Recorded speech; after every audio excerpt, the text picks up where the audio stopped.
Bonjour et bienvenue aux ateliers Introduction à Maya. Et je m'appelle Mario Genot et je suis accompagné de Suzanne Bonneville.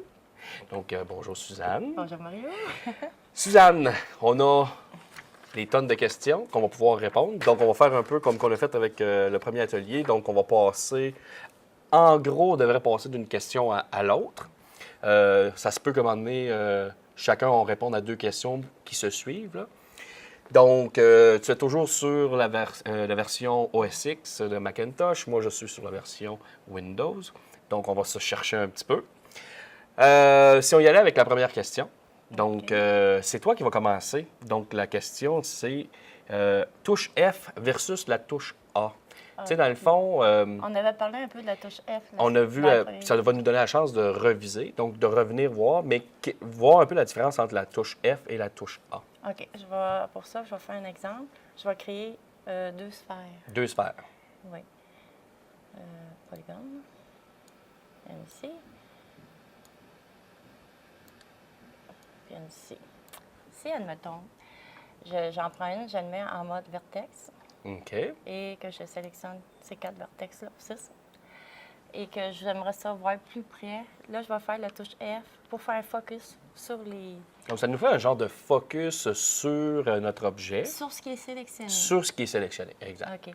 Puis après, si je vais avoir un ensemble de ma scène, pour voir si mes affaires sont bien correctes, là, je fais la touche A. Ce qui va faire un encadrement de tout ce qu'il y a dans ma scène. C'est un genre de show all, A pour all. C'est ça.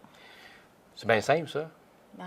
C'est bon, c'est bon. Il faut avancer un petit peu à la fois. C'est excellent. Donc, je vais y aller avec... Moi, je suis sûr que ma question va être beaucoup plus complexe. Ah, c'est sûr. La question numéro 2. Donc, que veut dire la couleur rose en mode filaire lorsqu'on sélectionne une courbe EP ou CV? Ça, c'est compliqué. C'est vrai que c'est compliqué, ça. Mais pas si compliqué que ça, dans le sens qu'on l'a déjà vu avec le dernier atelier, comment faire pour utiliser une courbe NURBS et puis faire un revolve. Là, je vais refaire un peu la même chose. Et puis montrer pourquoi, à un moment donné, dans le mode filaire, le mode squelette, que celui-ci devient rose. Puis je vais expliquer En un peu anglais, pourquoi. le mode flash, c'est... Wireframe. Wireframe. Ou dans mon cas, ça serait skeleton mode. Non, je sais que c'est le vrai terme, c'est ça, c'est wireframe ou filaire. Parce que ici, là, le Maya est en anglais, puis pour que le monde sache. Oui, wireframe, exactement. Donc, je vais faire un genre de rappel de ce qu'on a fait au dernier atelier, puis après ça, je vais expliquer pourquoi, qu'en mode filaire, il devient rose. Okay. Donc, on y va. Donc, on a notre interface. Ce que je vais faire, c'est que je vais me créer une sphère. Je vais y aller avec le hotbox en cliquant sur la touche spacebar, donc la barre d'espacement. Je vais faire Create, Primitive et choisir Sphere. Et je vais cliquer, puis si je clique sur la touche F, pas F, mais plutôt la touche Shift, ce qu'il va faire, c'est qu'il va me construire ma forme à l'origine. Hein? Donc, si je clique sur Shift, il me le fait à l'origine. Oui, la touche Shift. Parce que ça peut être pratique, à un moment donné, de dire je veux que la forme soit... Dans le milieu du monde. Exactement. Dans le milieu du monde. Oui, ils appellent ça le monde. Le world. Donc, voilà ma forme. Je vais cliquer sur la touche, mettons, 4, plutôt 5, pour être en mode ombré. Ou, dans le fond, je pourrais revenir à la touche 4, 3, bien sûr, pour avoir quelque chose de plus smooth, donc c'est-à-dire plus de détails. Dans le fond, c'est pas ça que je veux faire partout. Non, c'est ça, je me demandais, c'est une courbe pour que tu te fasses. Faut que je me fasse une courbe. Je me demandais où tu allais, là. Probablement, c'est sûr. Ce que je pensais, c'était tout simplement de montrer qu'on peut faire une forme à l'origine. Puis je suis parti avec ça. Bon, ben c'est bon. Je vais On est appris pareil. Exactement. Donc, je vais sélectionner mon objet, je vais l'enlever. Je vais plutôt directement dans mon mode ici, changer de vue. Mettons, tiens, je vais aller en mode... bon, là, il est right. Je pourrais aller de front, de vue de face. Et bien sûr, là, pour déplacer, pour faire mon tracking, dans le fond, je clique sur la touche Alt et la roulette du milieu. Et je m'assure que j'ai dans mon shelf ici ces options-là. Puis si on ne les a pas, hein, les options, c'est qu'on va venir cliquer ici, puis on voit que j'ai l'option Curve de sélectionner. Il se peut que ce soit animation, donc c'est toutes sortes d'autres outils. Donc si je viens cliquer ici, je choisis Curves, et bien il me donne les outils de courbe. Je prends celui-ci qui s'appelle le EP Curve Tool. Puis Et dans le menu, en en haut, ça serait haut, dans Create, donc on irait dans Create, EP Curve Tool. EP Curve Tool, exact. Donc, à partir d'ici, je vais faire juste quelques points. Voilà. Et si je veux que ma forme soit un peu plus douce, je vais cliquer sur la touche 3. Parce que là, par défaut, il était en mode qualité 1, qu'on peut dire. Donc, 3, la courbe est un peu plus Douce. belle, un peu plus douce. Et ensuite, je vais changer son mode, si je veux faire des modifications, bien sûr. Donc, en cliquant sur le bouton droit, Control Vertex, je vais utiliser mon outil. Donc, j'ai cliqué sur la touche W pour mon outil de translation. Je sélectionne un point. Il n'y a pas de point de sélectionner. Je ne suis pas en mode. Je vais le changer. Contrôle Vertex. Voilà, je sélectionne un point. Je fais des modifications sur la forme. Et puis, si jamais je trouve que ça, c'est trop grand, bien sûr, on l'a vu au dernier atelier, plus ou moins, pour modifier mon outil de manipulation pour que ça soit plus ou moins grand pour m'aider à travailler. Parfait. Donc, je vais changer mon mode. Je vais revenir en mode objet ou component. On peut l'appeler l'un ou l'autre. Et puis, je vais cliquer ici tout simplement pour revenir à une vue perspective. Je clique avec ce que tu nous as montré, la touche A pour revenir à un plein écran. Général. Un plan général, exact. Et puis, donc, Q pour, bien sûr, sélectionner ma forme. Ensuite, m'assurer ici que je suis en mode surface. Et surface, revolve, j'ai mon mode. Donc, si je clique sur la touche 5, la touche 5, bien sûr, je suis en mode ombré pour mieux voir. Ton pot est plus beau que le mien. Oui, il n'est pas pire. Hein? Et puis, je le sélectionne. Je vais, en cliquant sur la touche W, toujours mon outil de translation, je vais le déplacer et je vois ma courbe. Tout ça pour dire que maintenant, pourquoi la question, je relis la question parce que ça fait longtemps. Que veut dire la couleur rose en mode flare lorsqu'on sélectionne une courbe EP? Donc, là, ce que je vais faire, c'est aller en mode flare. Donc, je clique sur la touche 4. Je peux cliquer aussi sur la touche 3 pour avoir plus de détails. Et puis, en sélectionnant mon outil, je clique dessus, il est rose. Bon, la raison pour laquelle il est rose, c'est que c'est pour m'indiquer que cette courbe-là est associée à ce revolve-là, donc à cette forme-là. Et ça devient pratique parce que si on donne un exemple, on a fait 6 revolves. Ça veut dire qu'on va avoir 6 courbes EP, courbes NURBS dans le fond. Et puis, à un moment donné, on veut savoir qui est associé à qui. Donc, si je sélectionne la courbe, le bon objet va devenir rose pour m'indiquer que cette courbe-là est associée à cet objet-là. Donc, c'est la raison pour laquelle qui est rose, tout simplement pour dire qu'il y a une association entre la courbe et la forme. Fait que c'est pas plus compliqué que ça. Ah, c'est bien. Ouais. Mais il faut être en mode filaire, bien sûr, pour que ça fonctionne. OK. Fait que voilà, pas plus compliqué que ça. On y va pour la prochaine question. Ça va être la tienne. Question raccourci. 4. Donc, question 3. Le raccourci au clavier pour accéder au mode Component ou au mode Control Vertex. Ben, ça veut dire la OK. même chose. dans le OK, fond. je vais le faire manuellement, puis après, je vais montrer le raccourci. Parfait. OK? Qu'est-ce que tu veux dire? C'est ici, je sélectionne, il est en mode objet. Si je veux l'avoir en mode vertex, je fais le clic droite et je sélectionne vertex. Parfait. Là, je suis en mode vertex. Mais il y a un raccourci, je vais le remettre en mode objet. OK. Il y a un raccourci pour ça. C'est la touche F8. Mais il faut sélectionner l'objet. Oui. Je sélectionne l'objet, puis là, je fais F8. Ah! Oui, la raison pour laquelle que ici, Ah oui? sur le Mac, sur mon portable, pour être capable d'utiliser les touches F, il faut cliquer sur la touche fonction en même temps. OK. Mais ça, c'est juste vrai sur un Les portable, ben, surtout sur ce genre de portable. OK. Je fais F8. Sur un PC, admettons, je serais sur un PC, on ferait juste F8. Donc, la touche F8 nous permet de passer du mode, quand tu recliques sur F8, Oui, je reviens en mode objet. Mais il faut faire la différence entre la touche F8 et la touche 8. et la touche 8 fait... Le Paint Effect. bien différent. C'est bien différent. Donc, c'est la touche F8 et non la touche 8 Oui. qu'il faut. Donc, ça nous permet, ce raccourci au clavier-là, d'aller beaucoup plus vite là, Ouais, pendant qu'on travaille. c'est ça, de sauter d'un mode à l'autre plus Ouais. rapidement. Ah, mais c'est excellent. Encore une question facile. Là. C'est juste moi qui dis Non, ça s'en vient. Tes questions difficiles s'en viennent. Donc, question numéro 4. Comment fait-on pour contrôler les paramètres de l'effet Revolve? Ah, ben je sais pourquoi c'est moi qui ai cette question-là. Ça, c'est difficile. Non, c'est pas difficile. C'est que c'est dû au fait que j'avais déjà fait un Revolve, donc je peux continuer ce que j'ai fait. Donc, dans le fond, c'est de voir comment je ferais pour contrôler un peu certains paramètres de l'effet, de mon Revolve qui est ici. Bon, donc je vais revenir en cliquant sur la touche 5 dessus. Ce que je vais faire, c'est sélectionner mon objet et venir cliquer ici sur le Show Manipulator Tool. Donc, je clique dessus.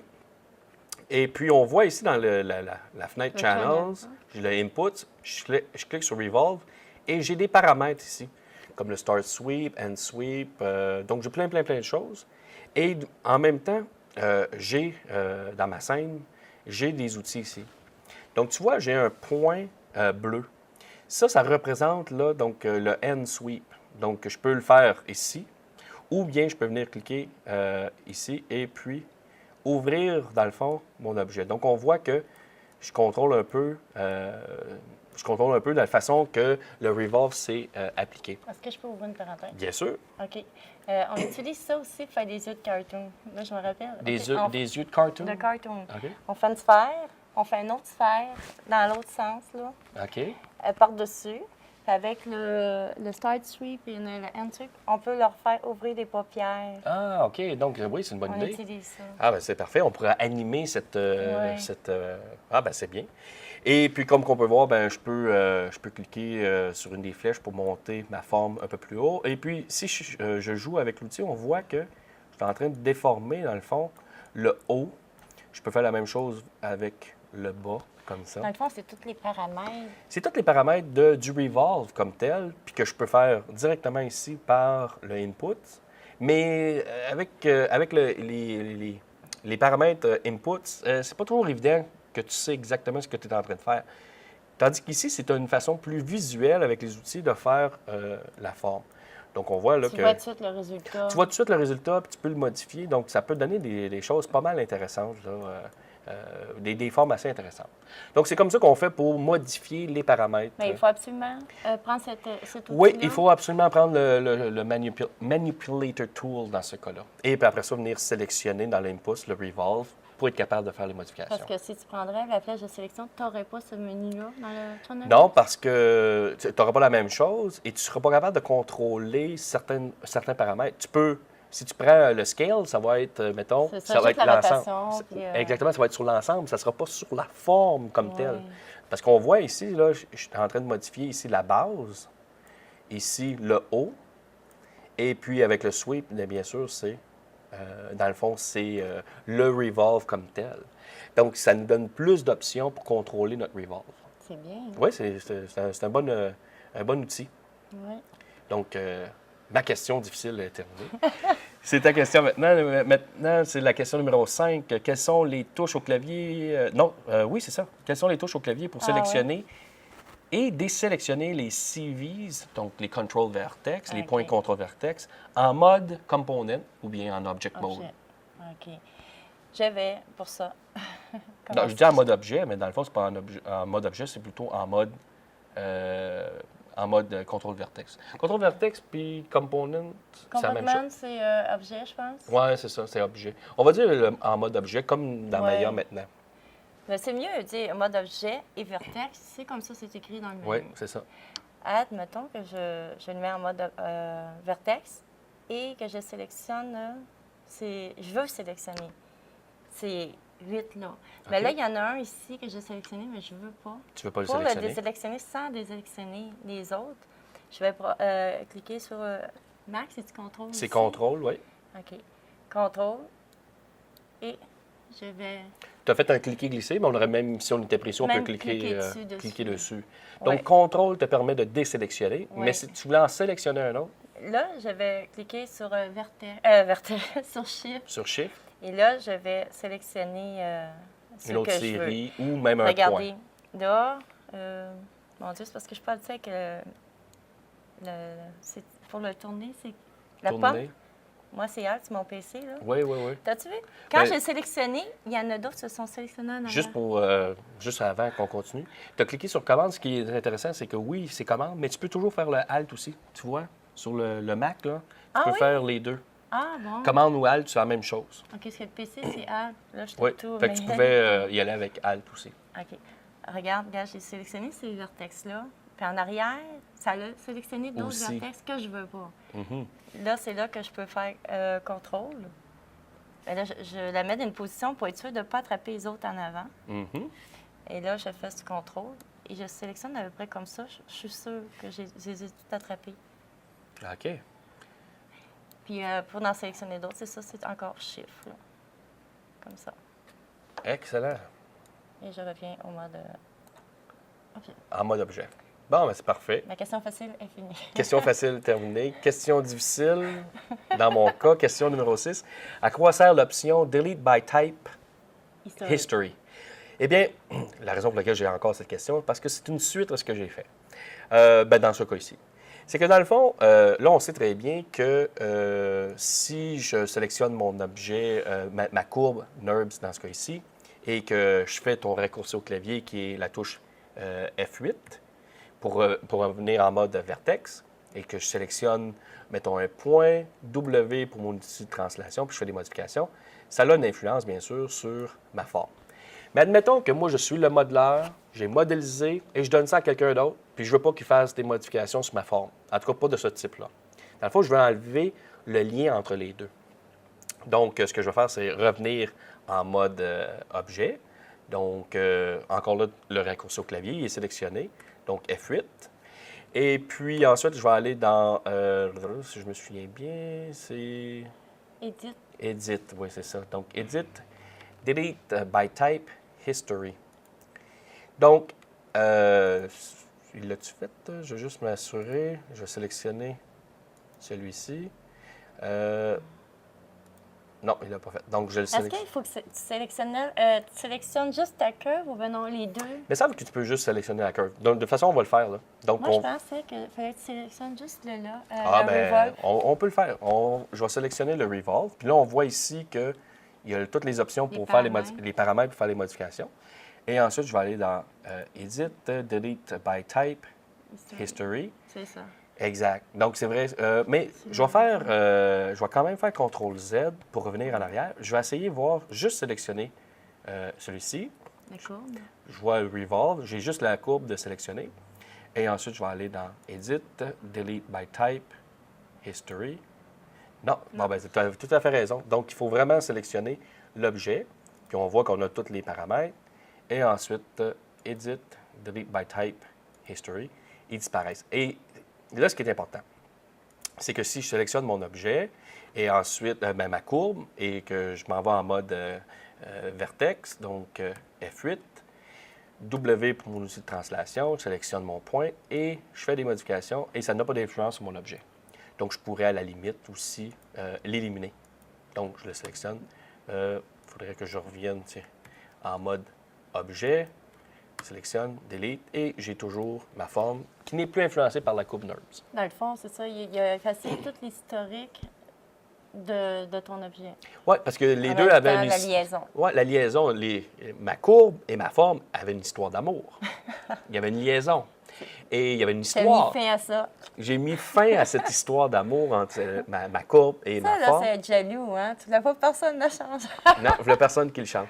Et là, l'idée, c'est que dans le fond, cette histoire qu'il y avait entre les deux, dans le fond, l'histoire qu'il y avait entre les deux, je l'ai éliminée. J'ai éliminé l'histoire. Donc, ils n'ont plus de lien entre les deux, donc je peux l'éliminer. Est-ce que tu aurais pu remettre un lien? C'est pas... Remettre un lien entre les deux? Ouais. Moi, je ne l'ai jamais fait, mais peut-être qu'on pourrait regarder ça Revenir là-dessus. dans les prochains ateliers. Parce que c'est une bonne question, parce qu'on pourrait, sûrement, on pourrait le faire. Parce que sinon, c'est très drastique. L'idée, c'est qu'on pourrait ne pas changer d'idée, là. Peut-être qu'on pourrait le faire. Je vais y revenir à ça. OK, mais il y aurait peut-être un petit moyen facile là, pour l'instant, là. Ça serait de créer un layer, de mettre les courbes dedans, puis de le rendre invisible. Oui, c'est vrai. Comme ça, il n'y aura plus les coupes dans la scène. Ça, on va le voir ça, Ben, à un moment donné. Si tu donnes ta scène à un autre, lui, il va pouvoir aller chercher Il va les pouvoir coupes. aller faire des modifications. C'est ça. Ah, mais c'est bon. On va passer à la prochaine question. La question numéro 7. Comment utiliser l'outil Loft? Ben ça, c'est une question difficile. À fin de compte, ça, c'est la tienne. T'es sûr? Oui, ben oui. Comment utiliser? l'outil Ah, tu là? voulais pas, hein? Ben oui. Donc, l'outil Loft, là, c'est intéressant. C'est dans la suite des idées Ça du ressemble à un Revolve. Revolve. Oui. Oui, c'est comme dans la même famille, genre. Oui. Mais pour le loft, ça prend absolument 2 objets. 2 courbes, Ça prend 2 courbes. cercles, même des On peut en cercles. faire plus que 2 aussi. Oui, je vais faire comme un genre de canne de bonbons OK. avec des cercles. Dans le fond, si on pense à l'outil Loft, mettons, le Revolve, là, c'est que, dans le fond, il va faire la forme selon l'axe, puis il va nous le répéter autour. Jusque... Et tandis que l'outil Loft, c'est comme si c'est un revêtement qu'on est en train de faire. entre les 2 formes. Exactement. Fait qu'on fait 2 formes, puis après ça, on dit de faire le... De les unir par une surface. Exactement. Un genre de revêtement. C'est comme si on faisait un squelette, puis on disait, rajoute ça par-dessus. Quelque chose. Ça. Ah, c'est intéressant. Donc, OK, j'ai hâte de en même voir ça. temps, je vais peut-être ouvrir une petite parenthèse qu'on n'avait pas écrit. Ah, ben c'est oui. pas grave. Ben c'est oui. à propos du duplicate. Parfait. OK? Parce que je vais en avoir besoin. Je vais créer un nerve cercle, parce que le cercle, il n'est pas dans le polygone, il est juste dans les nerves. Là, je vais créer mon cercle. Puis là, je veux répéter ce cercle-là. Ça fait que je sélectionne et je vais aller dans... C'est modifié? Non, c'est edit. Duplicate. Je vais aller dans Duplicate spécial. OK, je vais donc te dire pourquoi. Parce que si tu avais fait juste duplicate, il aurait fait une copie exactement par-dessus. Oui, par-dessus. C'est ça. Est-ce que tu veux que j'en donne un exemple? Je délivre, après je reviens. Non, non. Dans le fond, duplicate, commande D, c'est bien simple. C'est qu'il te fait une copie parfaite. Puis on À même place. À même place. On le verrait dans le outliner, C'est sauf ça, qu'il faudrait s'appellerait 2. la bouger. Mettons qu'il ça. s'appelait Circle 2, quelque C'est chose ça. genre. Mais spécial ici, je vais y aller parce que je vais aller chercher un mode. Ici, c'est Smart Transform. Fait que, il va me faire un duplicate, mais en plus, il va faire l'action que j'ai faite. Il va refaire l'action. OK. Je vais duplicate spécial. Je vais prendre mon outil ici. Donc OK. là, il est exactement Le par-dessus. premier, parce que j'avais pas fait d'action. Donc là, Là, je lève l'action que tu es en train de faire, c'est l'action de déplacement. Là, il se souvient. que j'ai fait ça. Exact. Et là, pour répéter une action qu'on vient de faire, on fait la touche G. OK. OK? Il refait Il refait, puis avec la même distance. la même là. distance. Là, pour ma canne de bonbons, je vais régler ma scène. Il faut que moment j'aie donné. une curve. Oui, c'est ça. En français, c'est Une courbe? une courbe. Ben oui. Là, je vais aller chez mon outil Rotate et je vais la tourner un peu. Il se souvient encore là, que j'ai fait cette action. Ah, c'est intéressant. Donc, lui, il se souvient toujours de la dernière action. Donc, quand tu vas faire un duplicate spécial, donc là, en je cliquant fais sur G, encore G. Il ouais, puis il refait suit la même... le même angle. Oui. Là, je ne veux plus qu'il tourne. Fait que là, je vais, avec mon outil Rotate, je vais la mettre plus droite. Comme ça, à peu près. Et là, je vais faire encore G. Oups! Je ne l'ai pas eu, celui-là. Mais admettons qu'il serait correct de même. Puis là, faire un revolve. Oui. Pas un revolve, un loft. Lui, il va recouvrir tous les cercles. Fait que je vais aller dans Surface, Loft. Il faut le Ah, sélectionner. il a sélectionner avant. OK. J'ai sélectionne tous, puis je fais l'off. Et voilà. Elle aussi, je peux retravailler avec après. Mhm. C'était quoi la question? Comment utiliser ça? Comment utiliser l'outil Loft? OK, j'aurais pu aussi faire comme, tu sais, toutes des curves de même. Oui, oui. Dupliquer cette courbe-là, la mettre en bas, faire un loft avec les deux, puis ça aurait fait des rideaux. Ah oui, c'est bon, ça. Je vais-tu trop loin? Non. Moi, je veux te relancer. Fait que je vais utiliser l'outil Loft parce que ça me fait penser à des choses et tout ça. Puis ça va peut-être aider à avoir aussi un mode de travail. Ça me tente de... Fait que je passe à mon PC. Certain. Regarde bien ça. OK. Je vais refaire un peu la même chose, mais pas avec le duplicate spécial. Je trouve ça très intéressant. Donc, je vais sélectionner ici mon objet. Ce que je vais faire, c'est que je vais commencer par aller en mode, mettons, ici. Je suis à droite. Je vais cliquer ici. Je vais aller en mode... je pourrais aller en mode face, là. Front. Pourquoi tu ne prends pas tes fenêtres? C'est J'aime parce mieux que... ça. Moi, j'aime, genre, je travaille là. Mais c'est vrai qu'on pourrait revenir à toutes mes fenêtres puis revenir travailler, mais je reste dans ma fenêtre perspective. OK. Donc, je vais prendre mon outil de courbe, courbe NURBS. Donc, je vais faire quelque chose là que je ne gagnerai pas de prix avec ça, là, mais c'est juste pour avoir une idée de la courbe. Et ensuite, je vais en faire une copie. Hein? Donc, je vais faire un duplicate. Il va le faire une copie directement par-dessus. Donc, le raccourci au clavier, c'est Command D. Contrôle D. Puis si je veux voir, dans le fond, on le voit ici, c'est marqué Curve Shape 2. Bien sûr, je vais aller faire apparaître Outliner, puis je vais le voir. Là. Donc, j'ai Curve 1, Curve 2.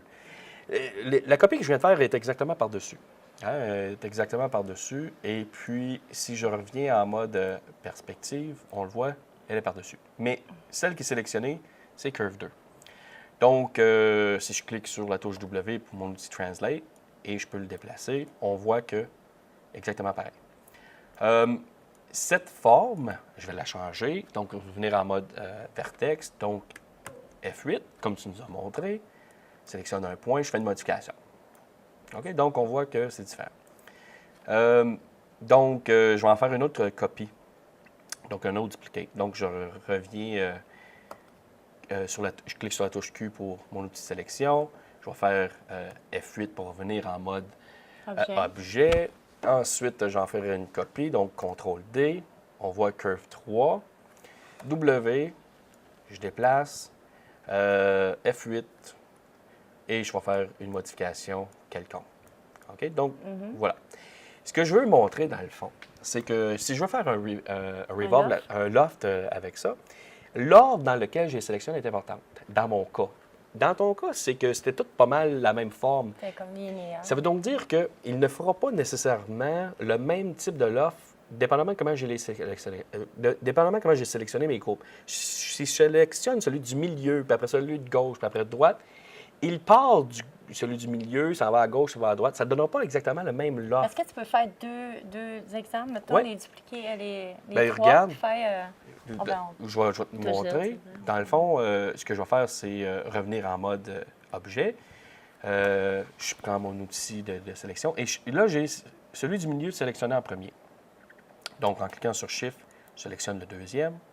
Ensuite, toujours en ayant la touche Shift de sélectionner la troisième. Et je vais aller, bien sûr, dans Surface et choisir Loft. Voici la forme.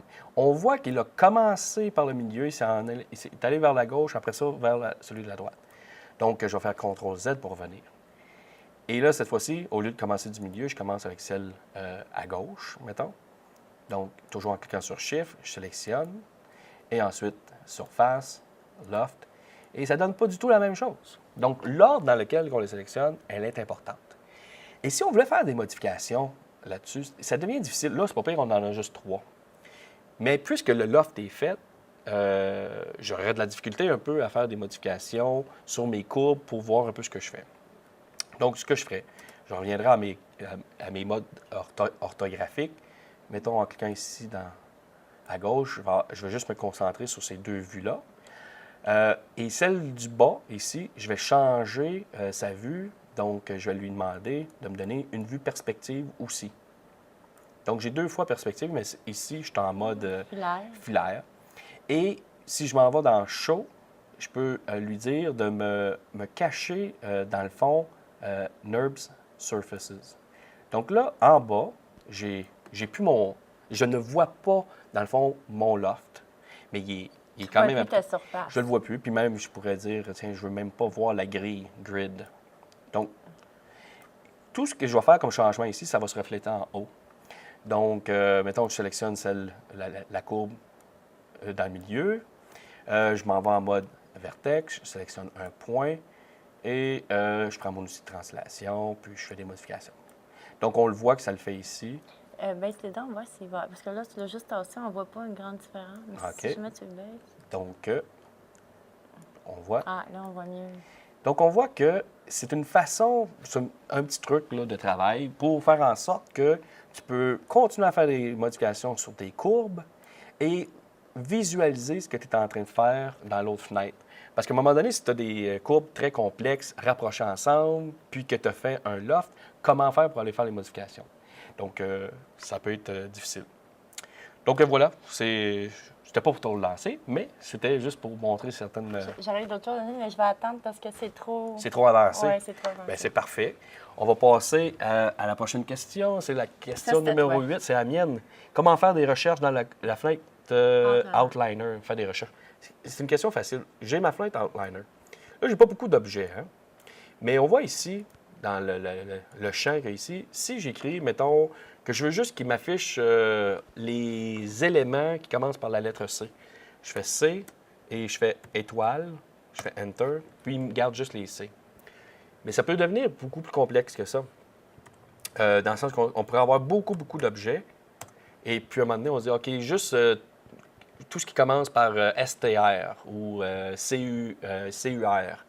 Donc, c'est un peu la même chose. Mettons, je veux juste les D ou default.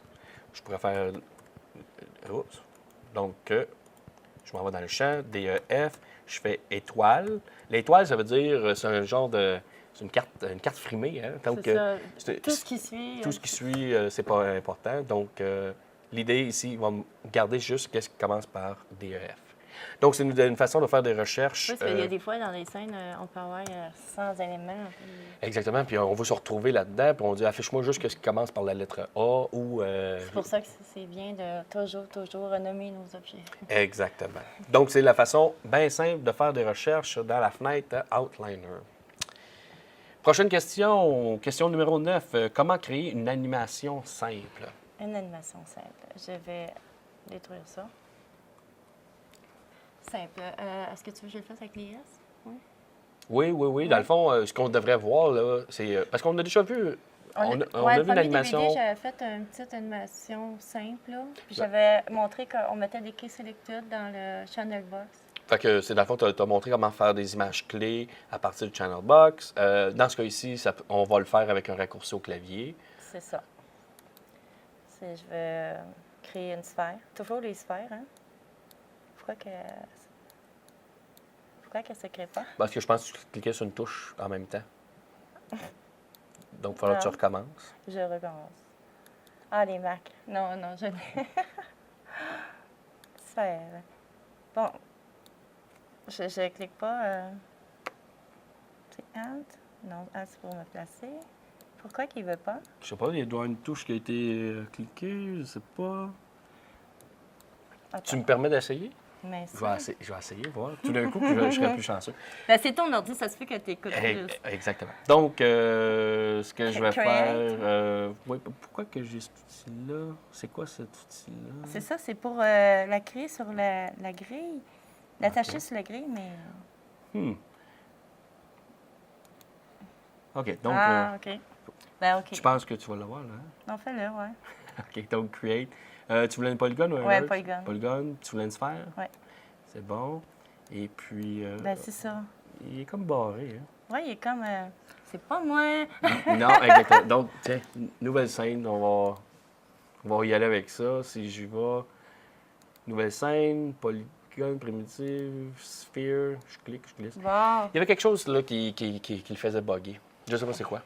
c'était la scène qui était le défaut. Ouais. Fait que, on va se mettre en mode ombré pour bien voir. Elle est un peu grosse, je vais la rapetisser un peu avec l'outil Scale. Ouais, OK. Et je vais la mettre au bout de la grille. Et je mets mon curseur au cadre 1. Mais 48 cadres, c'est pas beaucoup. C'est pas beaucoup? Non, ça va aller trop vite. Fait que je vais mettre, mettons, 100. OK. 100. Enter. OK. Et si je veux voir les 100 cadres, on fait comme de la révision en même temps. Oui, c'est ça. On écrit ici. C'est de 1 à 100.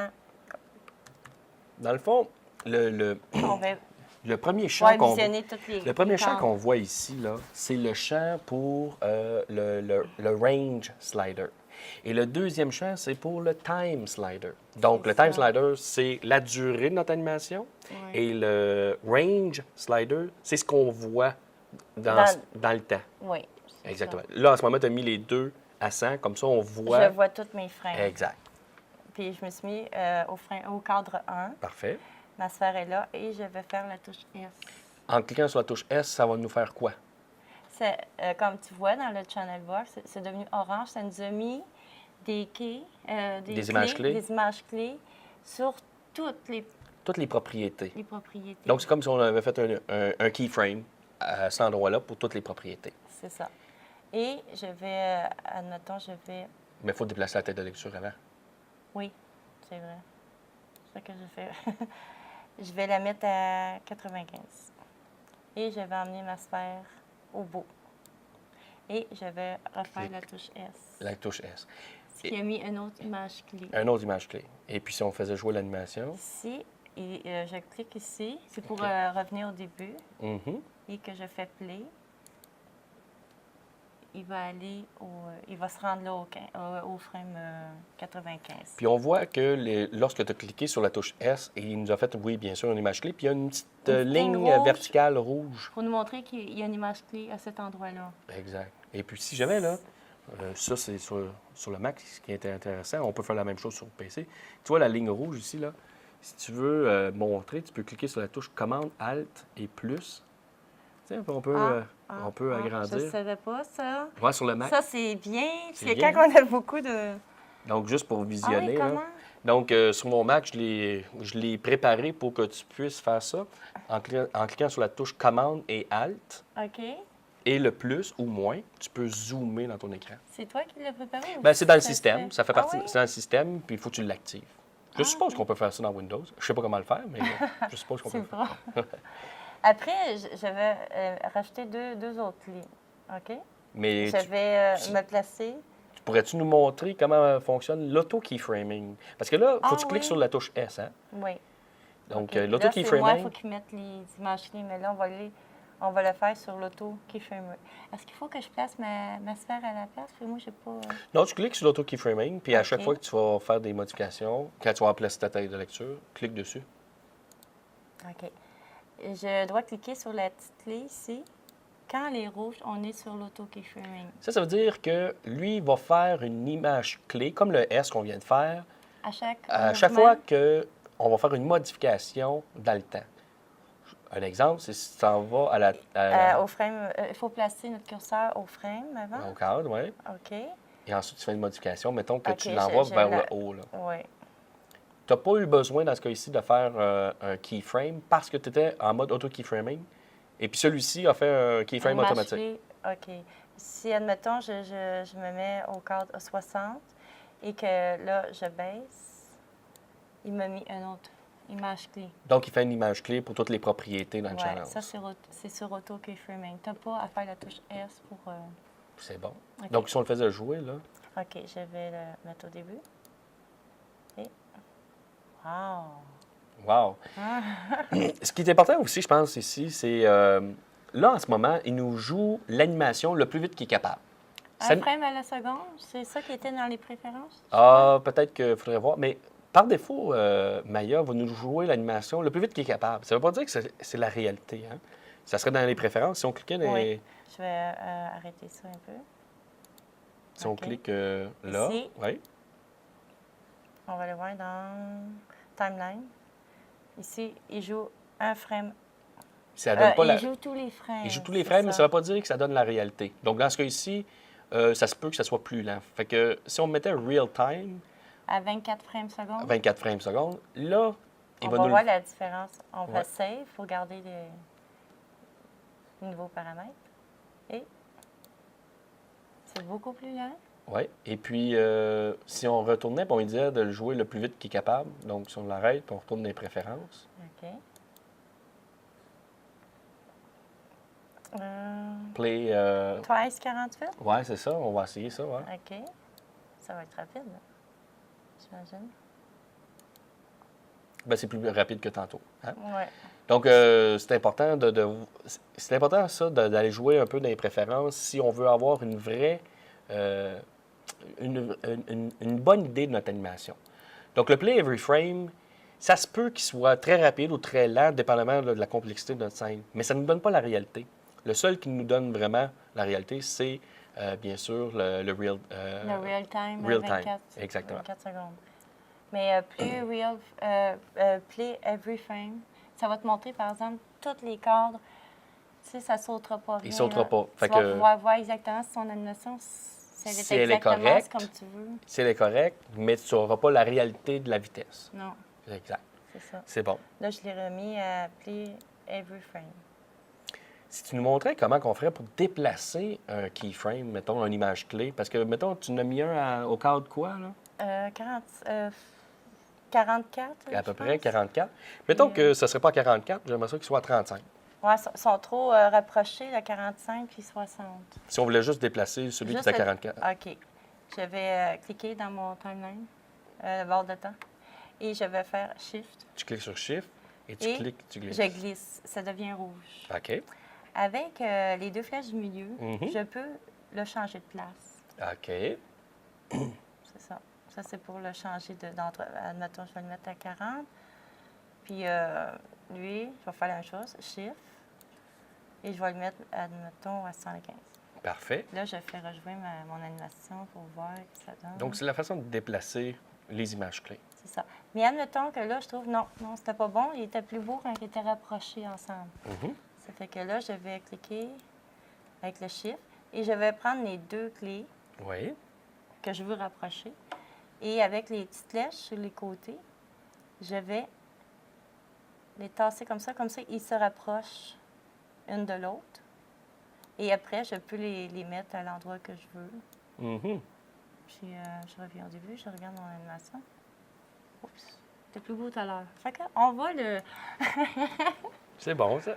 On va l'étirer. C'était meilleur tantôt. Fait que là, je vais, avec les deux petites flèches de milieu, je le déplace dans mon temps et je vais le faire jouer. Alors, Super. Excellent. Bon. Puis, oui. est-ce que j'explique comment déliter Ah oui, comment éliminer une image clé, ça serait intéressant aussi. Admettons, j'en veux pas de ces deux clés-là du milieu. Je les sélectionne comme de cette façon-là et je peux faire un clic droit, delete. Ici. OK, c'est parfait. Ça va enlever. Maintenant, je vais faire... Ici, c'est CTRL-Z aussi. OK. Là, je retrouve... mais il y a une autre façon aussi. Dans le fond, ta sélection avec la touche Shift fait en sorte que si tu sélectionnes deux images clés puis tu fais Delete en cliquant sur le bouton droit de la souris sur ton timeline, il va éliminer ces deux images clés-là. Oui. Parfait. Juste celles qui sont sélectionnées. Ou bien, je peux sélectionner la clé. Oui. Il faut être certain qu'on est sur la clé. Il y a comme un petit peu de bleu. Là. Oui. Et je vais sélectionner tous les paramètres. Je vais faire un clic droit et Delete Selected. Delete Selected. Et là, ça l'a enlevé toutes les clés. Ben là, non. Ça l'a enlevé toutes les clés au complet. Oui, c'est vrai. Il y a tout à enlever dans ce cas-ci. Oui. J'aurais pas dû prendre Translate. Oui, c'est ça. Mais, OK. Mais c'est mieux d'y aller ici avec... je vais faire... Bien, c'est parfait. De toute façon, moi, je vais pouvoir, je pense, dans une de mes questions, je vais pouvoir montrer comment le faire avec d'une autre façon d'éliminer une image clé ou faire des modifications sur notre animation. Très bien. Bon, bien, on passe à C'est clair? C'est très clair. OK. Donc, parfait. Ça, c'était dans le fond la question 9 et 10 en même temps. Parce que la question 9, c'était comment créer une animation simple. Et la question 10, c'était comment fait-on pour déplacer une image clé sur la ligne de temps. Wow, j'ai fait ça. Hein? 2. C'est bon. Question 11. À quoi sert la fenêtre Graph Editor? Bon, ben moi, Celle-là, c'est une difficile. Ben, jusqu'à un certain point, oui. Je n'irai pas trop en détail, mais juste pour montrer un peu à quoi ça ressemble. Ben, je vais être obligé de faire une animation un peu comme toi. Donc, je vais revenir ici, revenir en mode perspective. Je vais je vais changer de mode, en venir en mode objet. Mon outil de sélection, delete. Et puis, je vais faire de quoi de bien simple. Donc, je vais créer moi aussi une sphère. Ouais, tu prends toujours les nerds, hein? Moi, je prends Toujours les des nerds. polygones. Oui. Et puis, je clique sur... C'est une bonne équipe. ouais, je clique sur Shift. Et puis, bon, il va me faire ma forme directement au centre, à l'origine. Et puis, W, plus, je déplace. Je suis au cadre numéro 1, je vais l'animer. Donc, je vais faire comme tu nous as montré en cliquant sur la touche S. Donc, j'ai une image clé. Je m'en vais au cadre... Est-ce que tu augmentes ton nombre de cadres? Non. Tu nous l'as montré. Moi, je vais regarder 24 cadres, c'est tout. Je me déplace, je clique sur la touche S et j'ai mon animation. Maintenant, le Graph Editor. C'est que, tiens, je vais aller au cadre numéro 12, à peu près à moitié. Je vais déplacer celui-ci vers le haut. Je clique sur la touche S et donc, voilà. Maintenant, si je m'en vais dans, Windows, puis ensuite je m'en vais dans Animation, Graph Editor, j'ai une fenêtre ici qui représente un peu ce que j'ai fait dans le fond. Donc, j'ai toutes mes propriétés et j'ai mes courbes là, qui représentent. Donc, on voit ici, celle qui est verte, c'est dans le fond le Translate Y. Donc, on le voit ici que ça s'est déplacé. Donc, on le voit, dans le fond, c'est une représentation graphique de mon animation. Donc, ce qui est intéressant, c'est que je peux modifier ça. Donc, admettons que je sélectionne mon point ici, et on voit qu'une tangente, donc des leviers qui me permettent là, de modifier mon animation. Donc, mettons que je sélectionne, mettons que je veux juste sélectionner celle-ci, puis faire une modification directement à partir de là. Donc, je clique sur la touche, la roulette du milieu, puis, tu vois, je peux le modifier. Mettons que je l'emmène en haut ici, comme ça, puis si on regarde l'animation, tu vois, il va beaucoup plus haut. Donc, je peux le faire directement ici. Ici, c'est le nombre, c'est le cadre, les cadres. C'est là que tu as Oui. mis l'image clé en plein? Exactement. Donc, dans le fond, ça, en bas, c'est les cadres. Ça, c'est l'axe des X. Sur l'axe des Y, c'est la valeur, dans le fond. Dans le fond, et ici, tu vois, si je le sélectionne, quand on le sélectionne, après ça, il faut cliquer sur la roulette du milieu pour le déplacer. Je l'emmène, mettons, plus bas, tiens, comme ça. Donc, on va voir l'animation. Tu vois, il descend vers le bas. Donc, l'axe des X, c'est le X, et le Y, c'est sa valeur de la propriété. Dans ce cas ici, c'est la translation Y. Si tu avais mis 2 images clés, tu aurais eu 2 clés? Oui, tu aurais eu 2 images clés directement dessus. On peut, je vais la remonter, on peut aussi jouer sur les tangentes. Et les tangentes, en jouant avec ça, c'est que ça fait en sorte qu'on peut faire ce qu'on appelle des ease in, ease out. C'est-à-dire, au lieu que ça soit de façon continue, mon animation, je pourrais faire en sorte que ça monte et pendant que la sphère monte, elle ralentit, puis après ça, elle redescend plus rapidement. Donc, je peux jouer avec ça. Donc, mettons celle de gauche, je le sélectionne. Toujours avec la roulette du milieu, tu vois, là, je modifie ma courbe. Mettons que je le laisse comme ça, puis on regarde un peu ce que ça donne. Tiens, je vais le faire jouer. Donc, c'est un peu difficile à voir parce que ça sort. Mais tu vois-tu qu'à un moment donné, c'est plus lent, à un moment donné, ça va plus vite. Et c'est justement en jouant avec ça, avec ma courbe. Et puis, je pense que c'est à peu près ça. Là, ça serait trop élaboré, mais ici, il y a des genres de... Oui, il y a beaucoup de tangentes pour être capable de jouer avec ça. Mais ça donne juste une idée au niveau de la fenêtre Graph Editor qu'on peut faire des modifications directement sur notre courbe pour notre animation. Ben, voilà pour ce qui est du Graph Editor. Bravo. La prochaine question, ça va être encore à moi. Comment éliminer les images clés pour certaines propriétés à l'aide de la fenêtre Channels? Tu en as parlé un petit peu. Donc, ce que je vais faire dans le fond ici, c'est j'ai mon animation. Et puis, OK, ma souris, je pense que ma batterie est faible parce que ça marche très lentement. Ce que je vais faire... Oui, je vais prendre la tienne. Tu fais? Ben oui, regarde bien ça. Je vais prendre la tienne. Bon, après ça, je vais te l'ordonner, Mais bien oui. sûr. Tiens. C'est bon, ça. OK, donc, j'ai mon animation. Et puis, admettons que je voudrais éliminer une image clé, mais une image clé spécifique. Donc, dans la fenêtre Channels, donc je sélectionne mon objet. Mettons que dans ce cas ici, le translate Z, profondeur. profondeur, quoi Tu que. ne l'as pas utilisé? Non, pas bien, bien. Mettons, Y, là, lui, je l'ai utilisé. Donc, si je le sélectionne, je fais bouton droit et je choisis, il est où le break? Ici, Break, breakdown, non, lui ici, sélection? Break Connections. Ah, OK.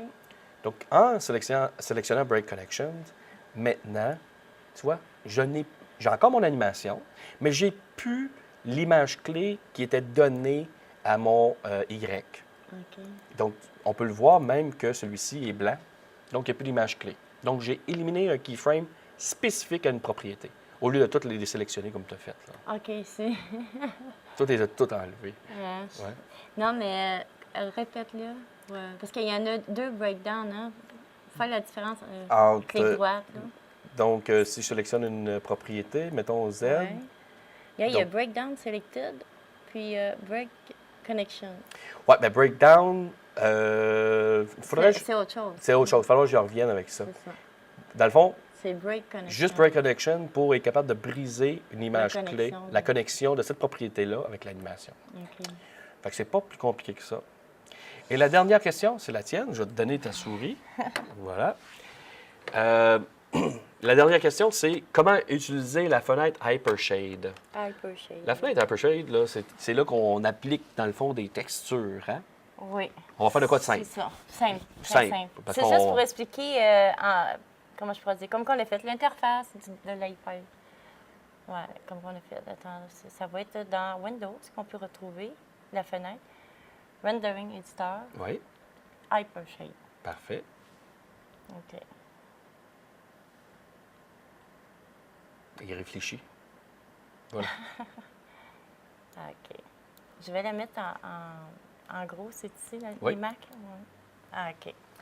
On a plusieurs parties. La fenêtre du haut, c'est pour te montrer les textures que tu as dans ta scène. Si, mettons, tu avais une table en bois, OK. un fauteuil en cuir. Là, en ce moment, il nous en montre 3. Oui, ça, c'est par défaut. Ça veut dire que Tout ce que je vais construire, il va être avec un Lambert. tu as 3 matériels. Tu es dans la section Materials. Oui. Et tu en as 3 ici, mais en réalité, ce qu'on voit sur notre scène, c'est celui qui s'appelle Lambert 1. Oui. Les deux autres, ça ne sert à rien pour le moment. Pour le moment, c'est ça. OK, On va élaborer plus tard. plus tard. Mais là, il faut se dire que ce qu'on voit sur notre scène, Oui. le shade, c'est... Ma sphère, là, Oui. elle a Elle le a- Lambert 1. Elle a le matériel Lambert. Lambert, c'est une sorte d'algorithme là, pour faire le shading. C'est ça. C'est OK. une sorte de matériau qui n'a comme pas de... Il reflète Il n'y a pas de de propriété. lumière. Tu sais, il est mat. Il est mort. Mais si, admettons, je change les paramètres du Lambert de ma sphère, là, tout ce que je vais créer après va avoir la même texture. Parce que il faut tout le temps mettre un autre Lambert. Parce que le Lambert 1, c'est par défaut. C'est par défaut. Fait qu'il ne faut pas faire les changements sur le Lambert 1. Il faut absolument créer un autre Lambert. Comment on fait ça? OK, pour ça, on sélectionne notre sphère. Mhm. On fait un clic droit. On fait Assign New Material. OK. OK, puis on va chercher un Lambert. On aurait pu chercher autre chose, mais là, on est dans les Lambert. C'est comme ça. Et là, elle va t'ouvrir l'attribut Editor. Mhm. On renomme notre Lambert. Mettons, je vais dire rouge. Je vais marquer rouge. Bon, pas habitué avec les portables. Rouge. Enter. Et là, je vais juste changer sa couleur. Mhm. Je vais aller dans l'attribut Color. Je clique dessus. Et on a, dans plusieurs logiciels, c'est la même affaire. Hein? Oui. C'est le Color Chooser. Mhm. On clique sur rouge. On dit Accepte. Là, ma sphère est rendue rouge. Parfait. On va la avoir dans Hypershade. Hypershade. T'as-tu vu? OK. On a le nouveau matériel dans notre scène. Il est en rouge. Ce qu'il faut comprendre ici, je pense, ce qui est important, c'est que dans la section Materials, là, Ça ne veut pas dire que c'est ça qui est appliqué à... Je veux dire, bon, on en a 4 là, en ce moment. Mais Ouais. celui qui est appliqué, c'est celui qui s'appelle Lambert Rouge. C'est plus Lambert 1, c'est pas le Particle, je sais pas trop quoi, ni Non. l'autre shader. Non. Fait que c'est important de bien comprendre ça. C'est que c'est pas parce qu'il y en a 4 ici, en haut, que les 4 sont appliqués sur l'objet. Non, je vais faire une autre affaire. Regarde ça. Je vais le baisser. Je vais reprendre la même sphère. Mhm. Je vais y assigner une nouvelle texture encore. Encore, mettons, un autre Lambert. Voyons, ta souris Lambert. OK. Cette fois-ci, je vais la mettre verte. Admettons. On t'accepte. On va l'appeler Lambert vert. B-E-R-T. C'est bien. Là, on va aller voir dans notre Hyper Shade. On a le rouge qui est resté Mhm. et le vert.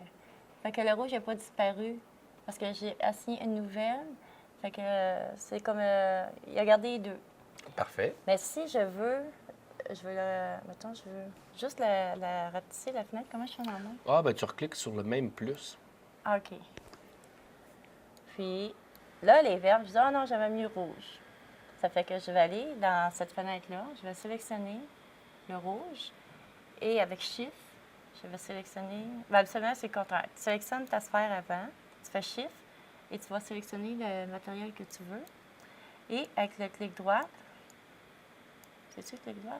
Oui, c'est la roulette du milieu. Tu cliques, tu glisses. J'ai ouvert quelque chose. Attends, je vais fermer ça. Donc, tu cliques. Me semble que c'est Non, le pas le clic droit, celui du milieu. Celui du milieu? Celui du milieu, la roulette. OK. La Mais roulette. il est supposé de devenir un roulette. menu. Ah, C'est ça, dans le PC, là. Je sélectionne là. Après ça, je fais Shift, sélectionne lui. Puis habituellement, il y a un menu qui apparaît si je clique... Ah, comment je fais? ah, je sais pas. Je sais pas quel menu que tu Tu peux cherches. pas le faire dans le PC, hein? Ah, Ça sera trop long. Ça va être trop On long. va expliquer, OK. Ici, moi, en bas, c'est je le pensais mode... que tu voulais appliquer, dans le fond, le rouge sur le vert. Oui, oui. Ben, C'est ça que regarde. je vais faire. Mais tu as une Ah, fenêtre. tu peux aussi glisser. mais- Oui, tu peux glisser, mais il y a un menu dans le PC qui marque Async to Selected. Ah, c'est sûr qu'il doit l'avoir sur le Mac aussi. Oui. Il va falloir juste le trouver. OK. Fait que là, je peux faire ça. Ici c'est une partie de travail. C'est mes mains, je ne suis pas habituée. C'est celle-là pour grossir.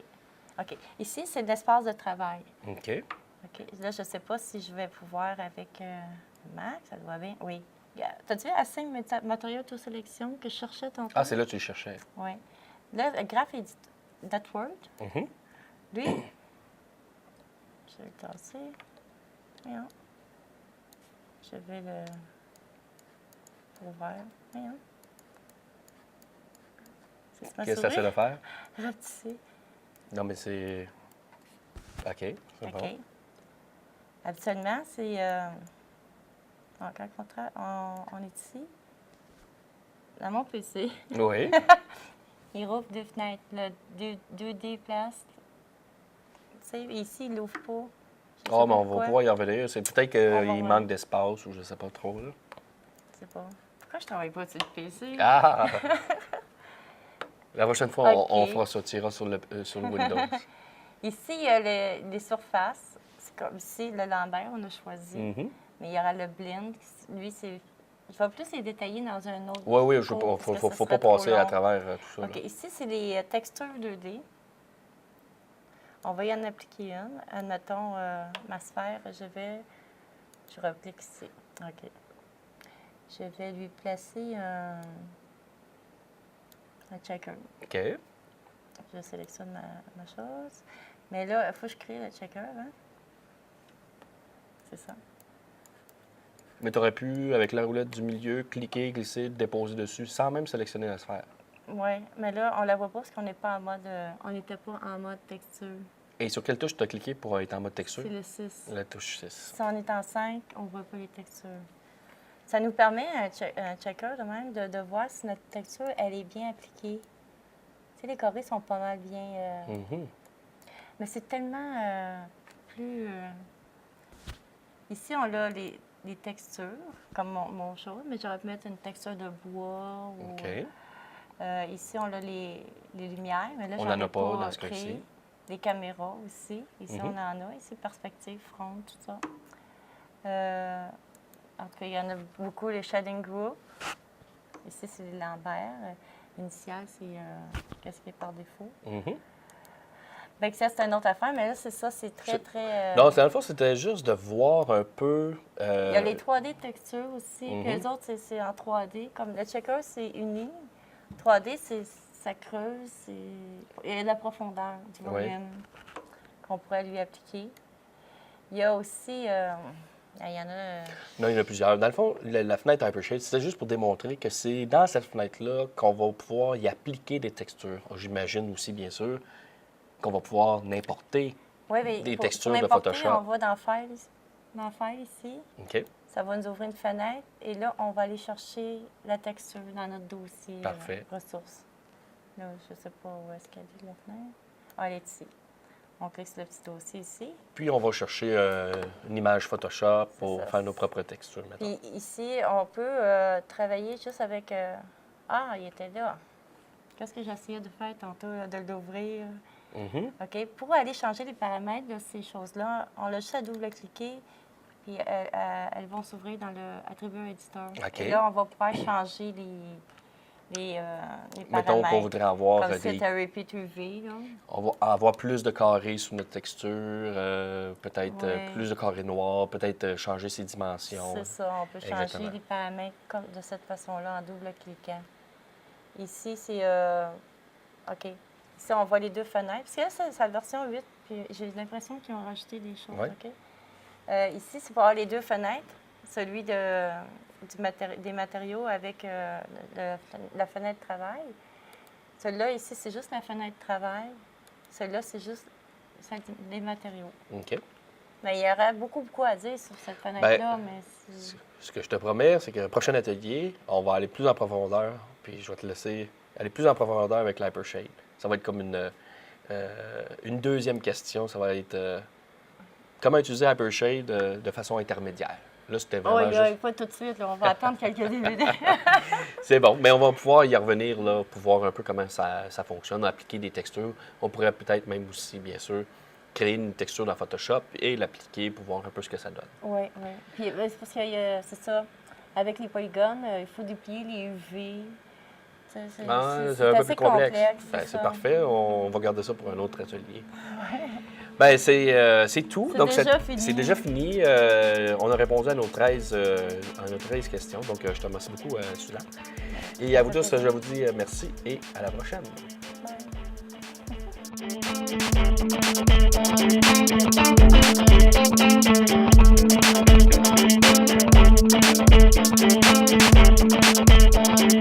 Bye.